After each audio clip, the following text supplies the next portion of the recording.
Shout out to G-Man Boxing. Where's the piss bottle? It's over there.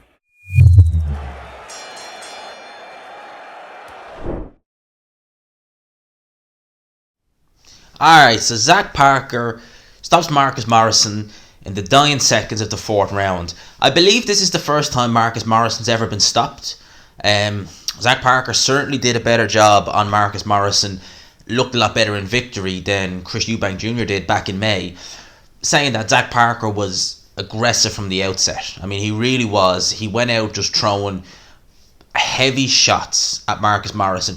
Marcus Morrison in the first round was a little bit messy for both guys. They were kind of falling into one another a little bit. Marcus Morrison was looking to counter off the ropes. That to me was very apparent early on. That was what Marcus Morrison's kind of, I would say his whole game plan was. Whenever he was backed up against the ropes, he was looking to walk Zach Parker onto a couple of hooks, onto a couple of right hands. Now, some of them missed, they kind of grazed past Zach Parker.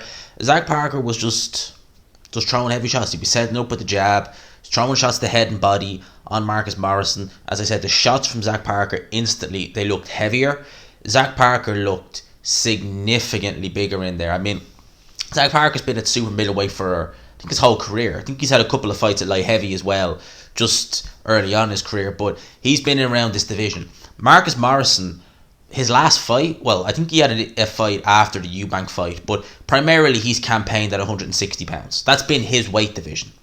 And it looked like a super middleweight, a fully fledged big super middleweight in there with a big middleweight. That's the best way to describe it. Zach Parker looked massive compared to Marcus Morrison in there. And the second round, after about a minute gone, was a lovely left hook to the body that he landed on Marcus Morrison. Marcus Morrison went down. He didn't collapse to the canvas like you see some guys at body shots, but certainly was hurt, was able to get up, beat the count. And subsequently, towards the back end of the round, he was dropped again to the body. Carl Frampton stated, when you're getting dropped to the body that early, it's not a good sign, and chances are it's not going to go much longer. Now, Marcus Morrison in the third round, he did come out and he actually landed a very good right hand off the ropes. That's what he was trying to do in the first round on Zach Parker. And Zach Parker just kind of gave him a little smile as if to say, is that all you got, really? Is that your best punch? I think at that stage the writing was pretty much on the wall and this fight wasn't going to go on much longer. Started the fourth round, Marcus Morrison comes out, ends up getting his nose bloodied by Zach Parker, and Zach Parker then opens up, lands another body shot, and this time I genuinely thought Marcus Morrison was going to sit the count out, because he fell down hurt, but he just kind of landed flat on his back from a body shot. Now there was no headshots that dropped Marcus Morrison, although he was, I think, slightly dazed before the stoppage to the head anyway.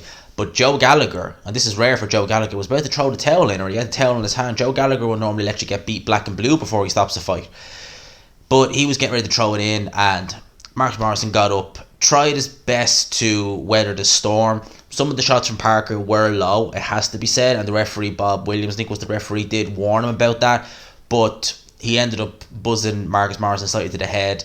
Dying seconds of the fourth round, started letting some shots go. Referee jumped in, stopped the fight. Some people would say it's premature, saying that he's been down 3 times, but the fact that some of them were getting blocked, there was only a couple of seconds. I think literally if he'd let it go another second or two, the round would have ended.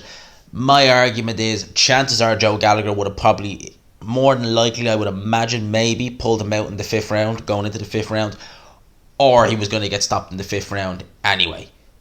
So I think Bob Williams did the right thing just to save him, from taking any further punishment. Zach Parker moves on. The whole build up to this has all been about Parker fighting Canelo next.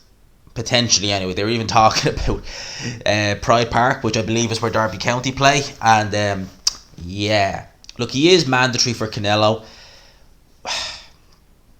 Would it shock me if he fought Canelo next? No, because I'll tell you why. I wouldn't be at all shocked if Canelo, because he'll have fought Billy Joe, and we're just assuming he gets by Caleb Plant. He might prove me wrong, never know. I've been proven wrong before. But assuming he gets by Caleb Plant, you'd imagine he'd probably take an easy fight, maybe a mandatory, bit like what he did with Yildirim this year in Rocky Fielding a few years ago, and maybe he will take on Zach Parker. To think that Zach Parker would go in there against Canelo, and people would give him a shot, no offence to him, but this is a guy who only a couple of years ago got a gift. And if you go back and watch, it's on YouTube. a gift decision against Darryl Williams. Darryl Williamson, I think is how you pronounce his name. He was absolutely robbed, was poor Darryl Williamson in that fight. Beat the crap out of Zach Parker, and he got that decision. That was on... Was that on... No, that was on the undercard of Ryan Burnett versus Nonita Donaire. I think Josh Taylor fought on that card as well, if memory serves me. I think he fought Baranchek on that card, if memory serves me correct. But that was on that card, and yeah, he got a robbery decision there. His best win, Rowan Murdoch was the guy's name. He got the mandatory position over. Fought him last year, just before everything. And would you say that's his best? Probably is. Put it like this, right? He's beaten Marcus Morrison. Tyen Boot beat Marcus Morrison. To go from that to Canelo, I mean, people, ain't gonna happen. Ain't gonna happen. What I mean is, he ain't gonna beat him. I mean, Zach Parker, at 168 pounds at domestic level, you know, I mean, you got guys like Lerone Richards, who's alright, you know, he's knocking around. Lennox Clark is a good fighter. I think he should probably look at maybe doing something at maybe European level before going anywhere near Canelo, but they have the mandatory position.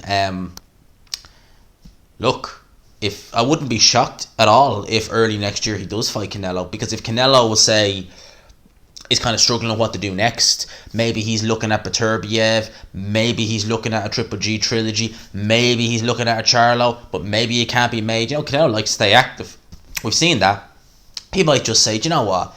I have a mandatory with the WBO. So this Zach Parker guy, he's talking about wanting to fight in the UK. Why not? Why don't they just take another, like, in-between fight? To be fair, Zach Parker was better than Avni Yildirim. And I'd probably favour Zach Parker more than I would Rocky Fielding. So, make it out what you will. But still, I can't see. No.